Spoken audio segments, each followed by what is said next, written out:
Hello বন্ধুরা, এই কাহিনীতে শয়তান একটি মনস্টার বানায় তার নিজের কাজ করে নেওয়ার জন্য। কিন্তু ওই মনস্টারটি শয়তানের বিরুদ্ধে গিয়ে একজন হিরোর মতো পৃথিবীকে বাঁচানোর জন্য শয়তানের সাথেই লড়াই শুরু করে। এই রকমই এক ইন্টারেস্টিং কাহিনী নিয়ে আজকের মুভি ঘোস্ট রাইডার পার্ট 2। তো আর দেরি না করে এবার মূল গল্পে যাই।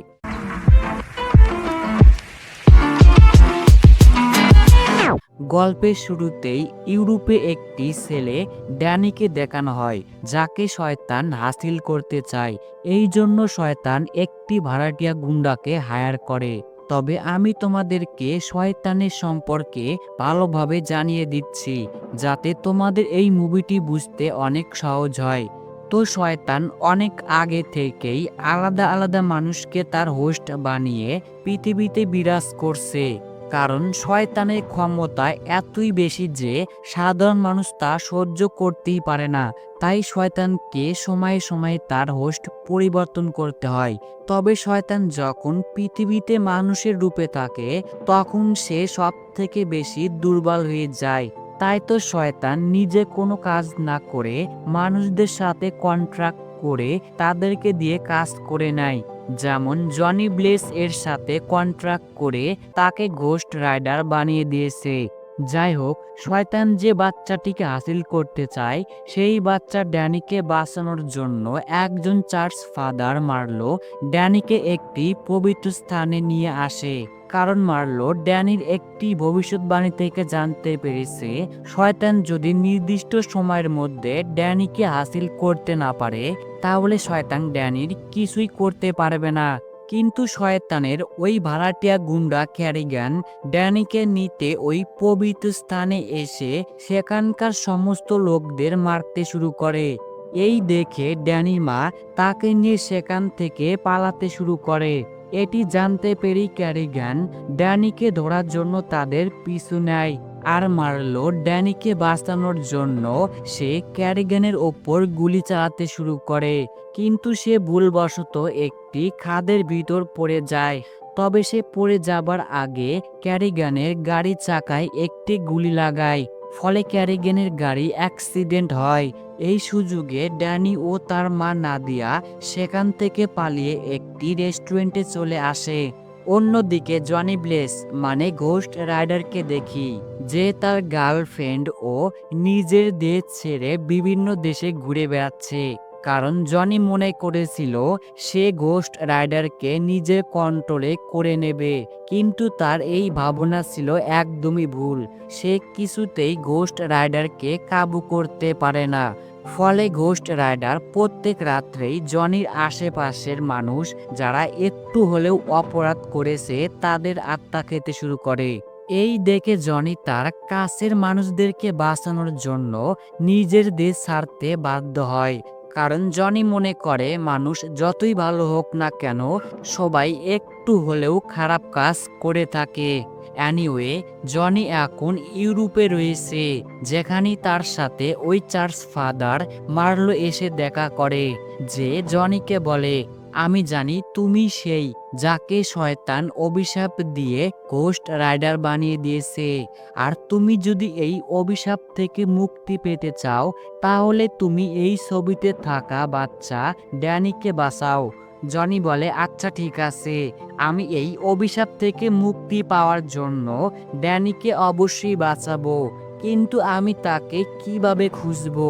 মার্লো বলে, তোমাকে যে শয়তান অভিশাপ দিয়েছে তার সাথে ড্যানির কানেকশন রয়েছে। তাই তুমি শয়তানকে খুঁজতে থাকো, তাহলে অবশ্যই তুমি ড্যানিকেও পেয়ে যাবে। এটি শোনার পরই জনি ঘোস্ট রাইডার হয়ে ড্যানিকে খুঁজতে বের হয়। এই দিকে ড্যানি ও তার মাকে ওই গুন্ডা ক্যারিগান ধরে ফেলে।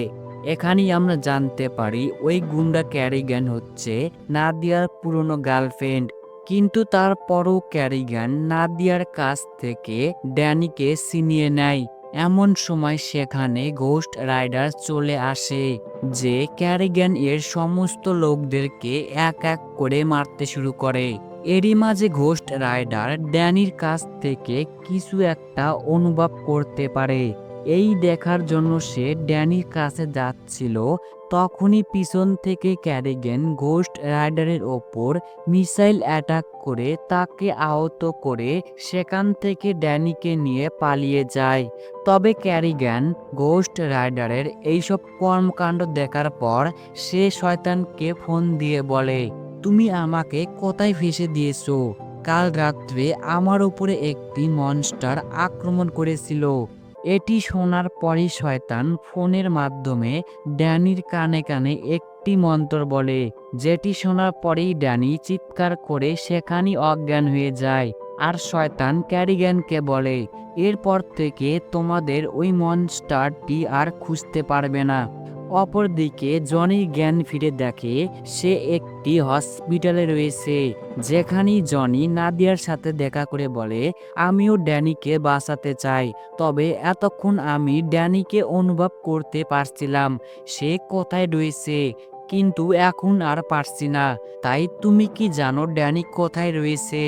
নাদিয়া বলে, ড্যানিকে যে কিডন্যাপ করেছে সে এক সময় আমার বয়ফ্রেন্ড ছিল, তাই আমি জানি ক্যারিগানের খবর আমাদেরকে কে দিতে পারবে।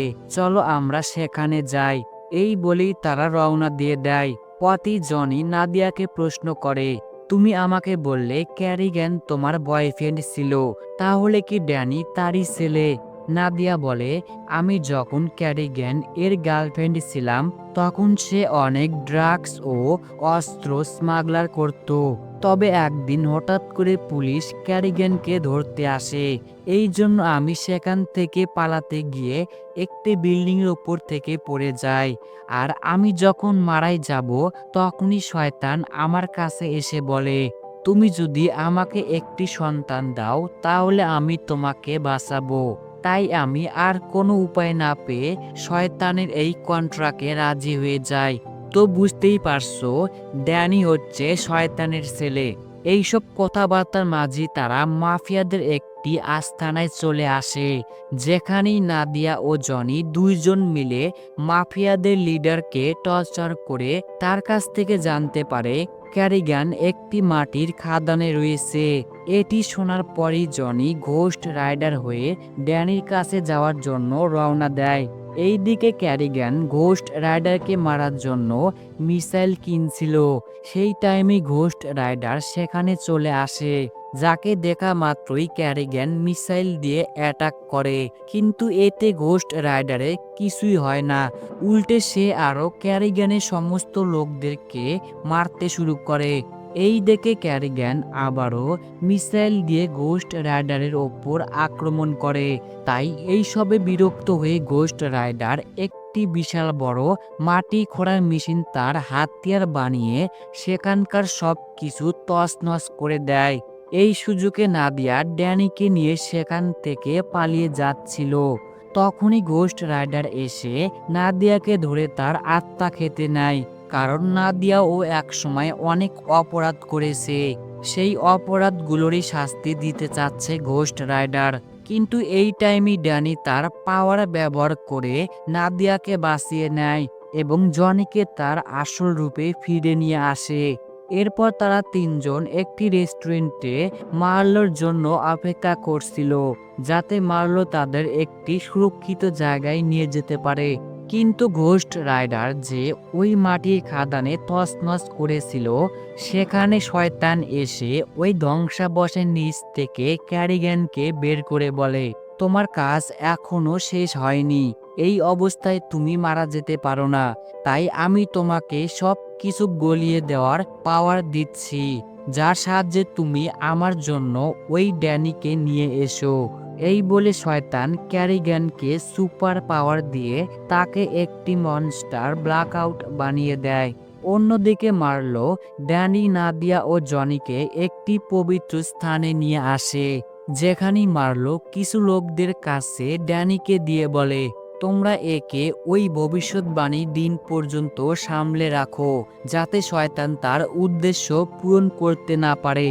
এটি বলার পর মার্লো জনিকে নিয়ে আরেকটি পবিত্র স্থানে চলে আসে, যেখানে মার্লো জনিকে বলে, আমার কথা মতো আমি তোমাকে অভিশাপ থেকে মুক্তি পাওয়ার জায়গায় নিয়ে এসেছি, তবে তুমি যাকে অভিশাপ ভাবছো সেই মহাকাল কিন্তু এক সময় একটি ইনসাফের ফেরেশতা ছিল, যার ওপর শয়তান এত প্রেসার দেয় যে ইনসাফের ফেরেশতা পাগল হয়ে মহাকালে পরিণত হয়।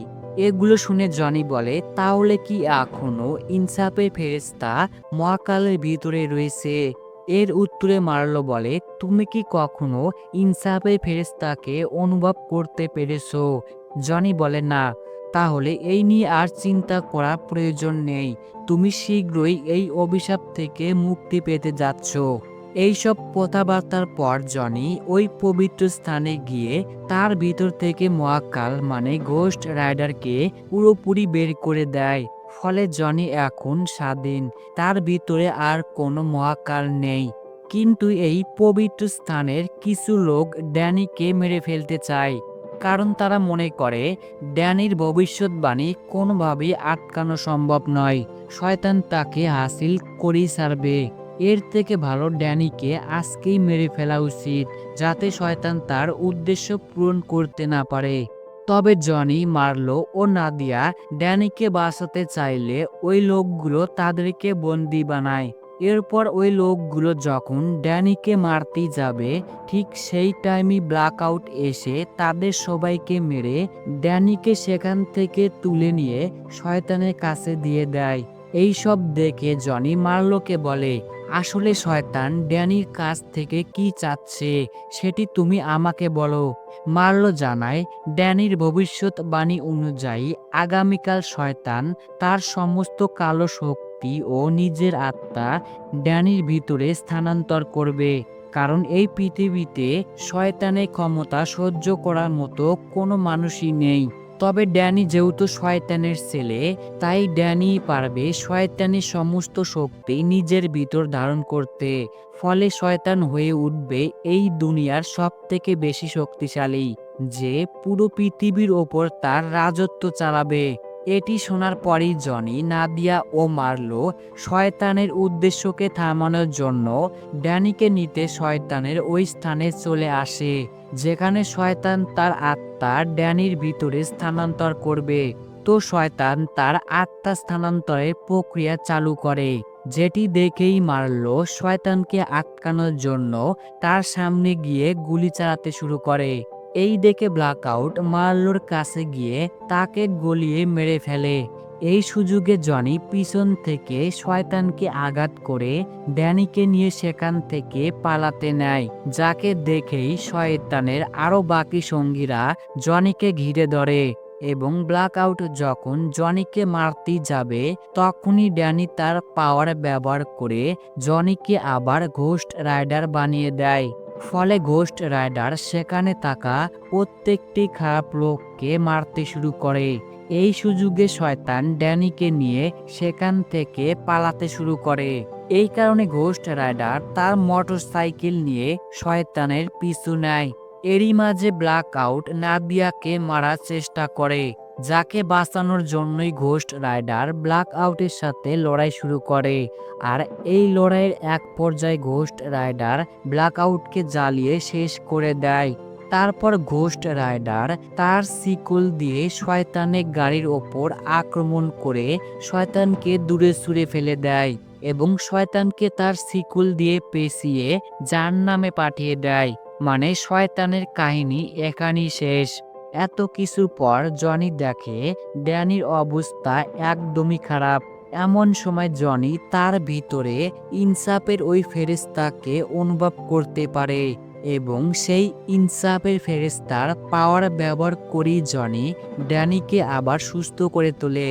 আর বন্ধুরা, এখন ঘোস্ট রাইডারের আগুনের কালার পাল্টে ব্লু কালার হয়ে গিয়েছে।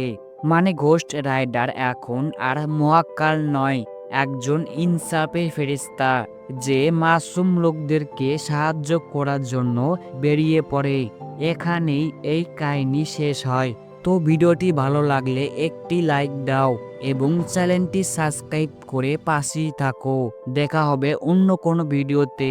আজকের জন্য বিদায়।